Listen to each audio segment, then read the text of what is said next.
Student, good morning. Welcome back in our English grammar class. आज हम standard 7th में chapter number जो हमारा 10 है प्रीपोजिशन, उसमें पार्ट 2 में जहां से हमने आपको मैंने 3 चीजें सिखाई थी, ऑन, एट और इन। यहां तक मैंने आपको सिखाया था। उसके बाद पेज नंबर 39 पे देखो, तो पेज नंबर 39 पे सेकंड में दिया है एट। तो एट कहाँ आएगा? तो जो एग्जैक्ट प्लेस है, कहीं भी आपको एग्जैक्ट प्लेस बताई गई हो तो वहां पर आप क्या रखोगे? एट रखोगे। जैसे ही लीव्स एट नंबर 5, मतलब कोई घर, पर्टिकुलर घर का नंबर होता है तो at number 5, at number 6 particular है। ऐसे टाइम में भी हो सकता है, एट 3 o'clock, एट 5 o'clock। तो जहां पर एग्जैक्ट टाइमिंग दिया हो, प्लेस दिया हो, तो वहां पर हम क्या रखेंगे? एट रखेंगे। फिर इन, तो इन कहां पर रखेंगे? तो यहां पर दिया है कि कंट्री, जैसे इन वी लिव इन इंडिया। उसके बाद है टाउन, तो कोई टाउन के आगे मनोज वर्क्स इन आगरा, तो यहाँ पर टाउन की बात है। ऐसे स्ट्रीट हो, कोई बिल्डिंग हो, तो उसके अंदर, तो वहां पर हम क्या रखेंगे? इन रखेंगे। उसके बाद है ऑन, तो कोई भी सरफेस होता है उसके ऊपर, जैसे ये मैंने बुक है मेरी, तो मैंने टेबल के ऊपर, तो ये सरफेस को टच कर रही है, तो उसको क्या बोलेंगे? On the table. कोई भी सरफेस को टच करके कोई भी चीज हम रखते हैं तो उसको क्या बोलेंगे? ऑन। वहां पर प्रेपोजिशन ऑन यूज करेंगे। उसके बाद है पेज नंबर 14 पे देखो, यहाँ पर थोड़ी कंफ्यूजन दूर करने के लिए हमें इन और एट का डिफरेंस समझाया। तो डिफरेंस क्या है? तो in is used with names of countries and large town. कई जगह पर कई बार ऐसा होगा कि एक सेंटेंस में दो दो ऐसी चीजें दी होगी, तो जहां पर जैसे दो, एक कंट्री का नाम है और एक स्टेट का नाम है, तो आप क्या करोगे? तो कंट्री के आगे इन लगाओगे और स्टेट के आगे क्या लगा दोगे? एट। कोई ब्लैंक्स ऐसी होगी जहां पर एक कंट्री दी हो, एक स्टेट दिया है। अदरवाइज ऐसा होगा कि एक स्टेट दिया है और स्टेट के अंदर कोई टाउन का नाम दिया है, तो क्या करोगे? तो जो लार्ज एरिया है वहां पर आप क्या कर दोगे? इन, और स्मॉल एरिया पे आप क्या लिख दोगे? एट। अंडरस्टूड? उसके बाद है कि इन और एट जो है, तो इन और एट में आगे भी एक है कि रेस्ट पोजीशन होनी चाहिए, है ना? कोई चीज रेस्ट कर रही है, ही इज इन बेड, तो वो रेस्ट कर रहा है, तो वहां पर इन आएगा। और अगर कोई एक्शन ऐसी मोशन में है तो हम वहां पर क्या लगाएंगे? टू लगाएंगे। कैसे? ही रन टू स्कूल। रन जो वर्ब है वो कैसा है? एक्शन वर्ब है, तो वहां पर क्या आएगा? टू आएगा। वैसे ही टील है, तो टील क्या है? Till is used of time and to is used of place. Till जो है वो टाइम ड्यूरेशन बताता है। जैसे कि ही स्लेप्ट टिल 8 o'clock, वो 8 बजे तक सोया, वो टाइम ड्यूरेशन है। और टू कब हम रखेंगे? तो कोई प्लेस हो, प्लेस दिखाता हो, वहां पर क्या आएगा? टू आएगा। He walked to the end of the street, तो वहां पर एट आएगा। उसके बाद है विथ, तो आप विथ कब यूज करोगे? जैसे आई राइट विथ पेन। कोई भी इंस्ट्रूमेंट होता है तो इंस्ट्रूमेंट में आप क्या लिखोगे? विथ यूज करोगे, है ना? जैसे I cut cake with knife, तो कोई भी चीज इंस्ट्रूमेंट से हम यूज करते हैं तो वो वहां पर क्या आएगा? विथ आएगा। लेकिन कोई भी चीज पर्सन रिलेटेड है तो वहां पर बाय आ जाएगा। ओके। उसके बाद है सिंस, तो सिंस और फॉर हमने पहले भी पढ़ा हुआ है, तो सिंस और फॉर कहाँ यूज करेंगे? तो प्रेजेंट परफेक्ट होता है, वहां पर हम सिंस फॉर यूज करते हैं। परफेक्ट टेंस, सिंपली हम बोलने जाए तो परफेक्ट टेंस जहां पर होगा वहां पर हमें सिंस और फॉर यूज करना है। अभी क्वेश्चन ये होगा कि सिंस कहाँ यूज करना है, फॉर कहाँ यूज करना है, तो ये भी हमने पढ़ा हुआ है कि सिंस है वो एग्जैक्ट टाइम, एग्जैक्ट डेट बताएगा, और फॉर है वो टाइम ऑफ पीरियड बताता है ना? मंडे से फ्राइडे कैसे ड्यूरेशन दिखाता है, एग्जैक्ट टाइम नहीं बताएगा। और जबकि सिंस है वो वहां पर एग्जैक्ट डेट होगी, एग्जैक्ट डे होगा। अदरवाइज जैसे 1947 ऐसे पर्टिकुलर आपको दिया गया हो, वहां पर क्या आएगा? सिंस आएगा। उसके बाद है फ्रॉम, तो फ्रॉम कैसे यूज होगा?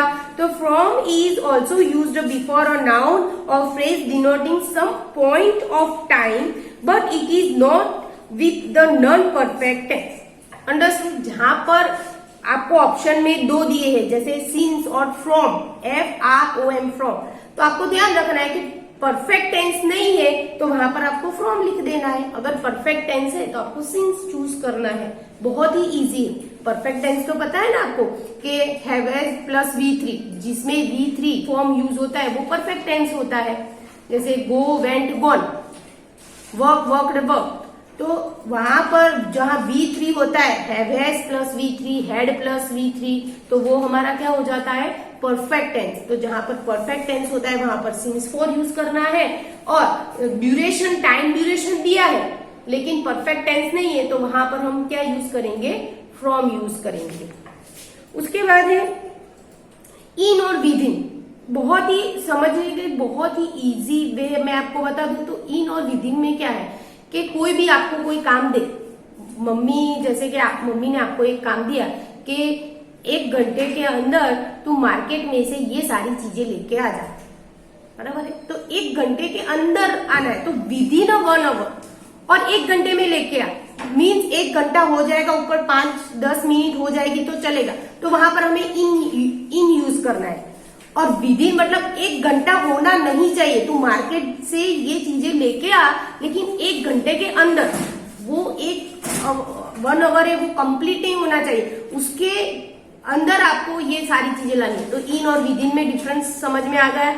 इन कहाँ यूज करेंगे, तो विद इन आवर मीन्स 1 घंटे से ऊपर थोड़ा टाइम हो जाए तो चले, और विद इन मतलब वो जो ओवर आपको दिया है उससे ऊपर टाइम होना चाहिए नहीं, तो वहां पर विद इन। यहाँ पर एग्जांपल दिया है जैसे आई shall return in an our, मैं 1 घंटे में वापस आ जाऊंगा, तो मतलब ये क्या है, इन यूज करा है, मतलब 1 घंटा 60 मिनट तो सही, 5 मिनट 10 मिनट ऊपर हो सकती है, फिक्स नहीं है। और नीचे का सेंटेंस देखो, I shall return within an hour, मतलब 1 घंटा भी मुझे नहीं होगा, उसके अंदर अंदर मैं वापस आ जाऊंगा। उसके बाद है बिटवीन और अमोंग।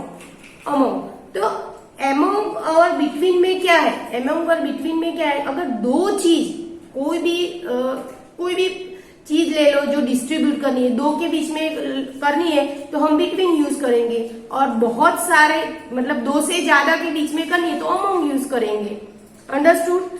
तो यहाँ पर हमारे जो रूल्स है, मैंने सिंपली आपको क्यों समझाया, क्योंकि इसके थ्रू हम जाते हैं तो आप कंफ्यूज हो जाओगे, तो मैंने ऐसे ही आपको जो रूटीन एग्जांपल है ऐसे मैंने आपको समझाया।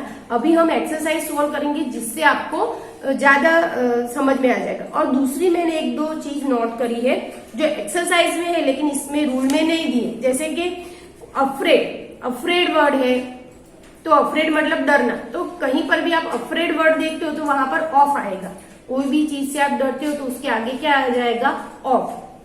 दूसरी एक बात है फॉन्ड मतलब उसको चाहना है ना, फॉन्ड ऑफ, तो फॉन्ड ऑफ और अफ्रेड ऑफ ये वर्ड आपको याद रखने कि इसके साथ ऑलवेज ऑफ कम, इसके साथ ऑफ ही आएगा। तो यहाँ पर हमारा जो एक्सरसाइज के रूल्स है वो मैंने आपको एक्सप्लेन कर दिए। अभी हम एक्सरसाइज नंबर 25 देखेंगे। तो एक्सरसाइज नंबर 25 में क्या है, क्वेश्चन 1 जो है, form sentences using the following prepositions, तो ये आपको खुद करना है, ये आपका होमवर्क है।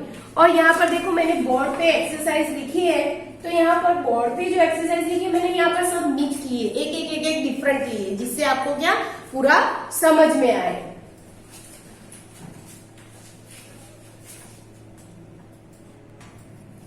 क्वेश्चन 2 में क्या है, fill in the blanks with suitable preposition. तो जो प्रीपोजिशन है वो हमें यूज कर रहे हैं और यहाँ पर आंसर लिखने। तो फर्स्ट वाला देखो, the dog run blank the road, तो यहाँ पर ये रूल में नहीं था अंदर, तो हमें ये समझना पड़ेगा कि कोई रोड क्रॉस करके जाता है तो हम उसको क्या बोलेंगे, एक साइड से दूसरी साइड पे जाए तो हम उसको बोलेंगे अक्रॉस।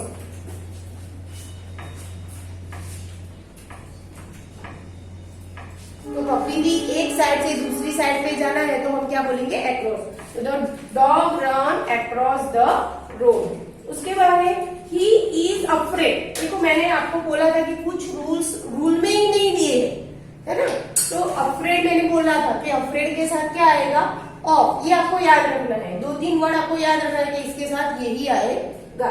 तो अफ्रेड के साथ क्या आता है, of. He is afraid of the dog. Third वाला भी देखो, आई एम फॉन्ड, फॉन्ड के साथ क्या आएगा of, I am fond of music. Next देखो, I have not seen him blank Wednesday last. तो यहां पर देखो have not seen, have has plus V3, ये V3 है ना। तो ये परफेक्ट टेंस हुआ। तो परफेक्ट टेंस में क्या क्या आता है वो हमें याद करना है। तो परफेक्ट टेंस में एक तो सीन्स वाला था, फॉर और फ्रॉम।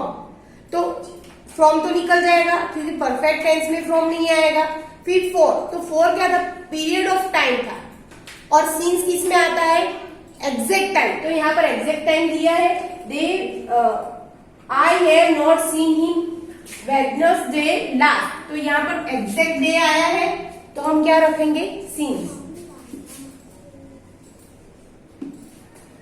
नेक्स्ट है, you may right blank a pencil. तो यहाँ पर इंस्ट्रूमेंट आया, हमने कोई काम करा है और इंस्ट्रूमेंट से करा है, तो हम क्या लिखेंगे वहां पर, with. You may write with a pencil. उसके बाद है, they were standing blank the two houses. दो हाउसेस के बीच में वो लोग खड़े, तो टू, पर्टिकुलर टू आया, तो हम क्या लिखेंगे, बिटवीन। बिटवीन। नेक्स्ट है, put your books blank the table. कोई भी चीज है हम टेबल पर रखेंगे तो उसको सरफेस को टच करेगी, तो वहां पर क्या आएगा, on. Put your books on the table. Okay, next देखेंगे, our cat was bitten blank a dog. तो यहाँ पर देखो कि कैट को किसने काटा है, डॉग ने।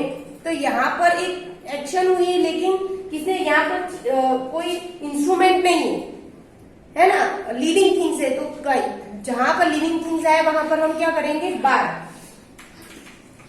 और एक्टिव पैसिव भी पता होगा आपको, तो ये पैसिव सेंटेंस है, इसके लिए यहाँ पर बाय है। ऐसे भी हम समझ सकते हैं, है ना, सेंटेंस को, कि our cat was beaten by a dog. Next देखेंगे, the train is due blank 3 PM। Exact time आया है, तो एग्जैक्ट टाइम हो, एग्जैक्ट प्लेस हो, तो वहां पर क्या करेंगे हम, एट। तो यहाँ पर इज ड्यू एट 3 PM। तो यहाँ पर मैंने अलग अलग लिए हैं, आपको समझ में आया होगा। एक वो वाला रह गया है कि दो दिए हो, इसमें सिटी और टाउन दोनों दिए हो, तो हम क्या करेंगे, जो लार्ज एरिया है वहां पर इन रखेंगे और स्मॉलर एरिया पे क्या करेंगे, ऐड करेंगे। तो दो आप इसमें रिवीजन करोगे ज्यादा से ज्यादा तो आपको समझ में आएगा। और जब भी आप इंग्लिश 1 की टेक्स्ट पढ़ते हो कि कोई भी टेक्स्ट पढ़ते हो, तो वहां पर प्रीपोजिशन आए तो आपको ध्यान रखना है कि इसके साथ ये प्रीपोजिशन क्यों आए। सिर्फ इसमें आप करोगे और आपको समझ में आ गया, ऐसा नहीं। आप कोई भी रीड करते हो बुक्स इंग्लिश रिलेटेड, तो आपको वहां पर ध्यान रखना है कि यहाँ पर ये नाउन आया, ये एडवर्ब आया, ये प्रेपोजिशन है, तो ये प्रेपोजिशन आया तो पर्टिकुलर ये प्रेपोजिशन ही क्यों आया, है ना, विदिन और इन के ऑन क्यों आया, है ना। तो ये आपको समझ में आना चाहिए। तो यहाँ पर ये हमारा जो चैप्टर है, चैप्टर नंबर 10 प्रीपोजिशन, यहाँ पर कंप्लीट होता है। I hope you understood. Okay students, bye.